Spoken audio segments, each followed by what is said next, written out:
আগামী 28 তারিখের পরিবর্তে আগামী 29 তারিখ বিমানযোগে উনি রাজশাহীতে পদার্পণ করবেন এবং রাজশাহীর মাদ্রাসা মাঠে সেখানে তিনি প্রথম জনসভা নির্বাচনী প্রচারণা সভা করবেন।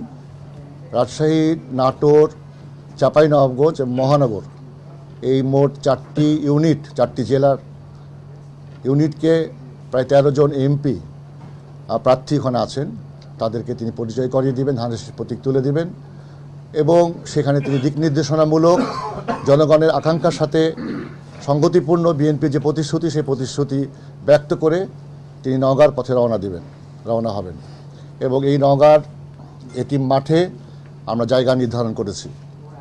আমাদের মনে হয়েছে যে এই মাঠটি উনি বক্তব্য রাখলে পারে সেখানে জনসম্পৃক্ততা বাড়বে, কারণ দল শুধু দলের কর্মীর জন্যই তো বিএনপি নয়, বিএনপি জনগণের দল।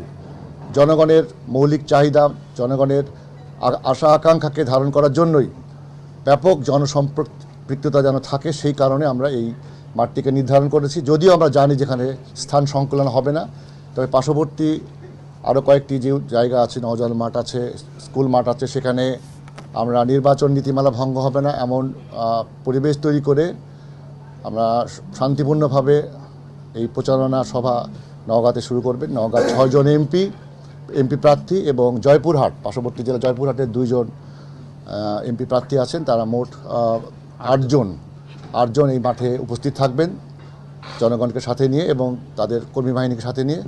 সেইখানে তিনি বিকাল 3টায়, আমরা ধরে নিচ্ছি বিকাল 3টা, বাট মনে হয় যে জনগণ তাকে দেখার জন্য, তাকে তো স্পর্শ করার জন্য, তার মুখে হাসি দেখার জন্য জনগণ উদ্গ্রীব হয়ে থাকে। ফলে ব্যাপক জনস্রোতকে সবাইকে মোটামুটি তিনি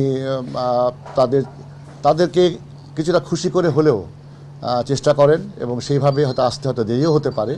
তবে 3টায় আমাদের নির্ধারিত সভায় আমরা ঠিক করেছি। এরপরে তিনি বগুড়া চলে যাবেন, বগুড়াতেও আরেকটি সমাবেশ হবে এবং সেখানে তিনি সমাবেশ শেষ করে রাত্রি যাপন করে পরের দিন তার নিজের কনস্টিটিউয়েন্সিতে তিনি জনসংযোগ করবেন এবং সেখানে তিনি অবস্থান করে তারপরে তার পরবর্তী কর্মসূচি ঠিক হবে।